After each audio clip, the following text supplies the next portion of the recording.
या वर्षीचं नाट्य संमेलन 30 जानेवारी, 31 जानेवारी आणि 1 फेब्रुवारीला बीड येथे होणार आहे। या 3 दिवसांमध्ये नाटकांची रेलचेल असणार आहे। 30 तारखेच्या पूर्वसंध्येला बीड जिल्ह्यातले स्थानिक लोक त्यांची कला सादर करतील।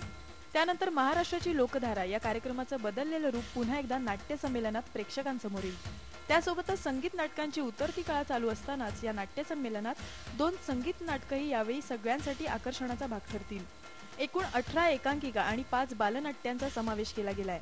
या व्यतिरिक्त या वर्षीपासून नाट्य संमेलनात एक नवा एलिमेंट ऍड होणार आहे। त्यात वेगवेगळ्या मोठ्या कलाकारांवर जवळजवळ तासाभराच्या डॉक्युमेंटरी बनवल्या आहेत आणि संपूर्ण संमेलनादरम्यान या डॉक्युमेंटरी दाखवल्या जाणार आहेत। यासोबतच भारतीय सणवार आणि त्यांच्याशी जोडलेलं स्त्रियांचं नातं यावर मुंबईच्या ग्रुपनं उठी उठी गोपाळा नावाचा एक आगळा वेगळा कार्यक्रम तयार केलाय।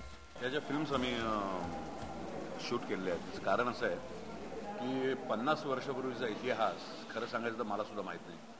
आणि हे जे मोठे मोठे नट होते ज्यांनी चित्रपट क्षेत्र गाजवली, नाट्य क्षेत्र गाजवली, अशा कलावंतांचे विचार, त्यांच्यासोबत काम केलेले परंतु आता हयात नसलेले कलावंत यांच्याविषयीची माहिती ही या कलावंतांकडून आम्हाला मिळाली, जी या 29 फिल्म्समध्ये आहे। आता जानेवारीत होणाऱ्या या नाट्य संमेलनाचे सगळ्यांनाच वेध लागले आहेत। माधुरी निकुंभ, IBN लोकमत, मुंबई।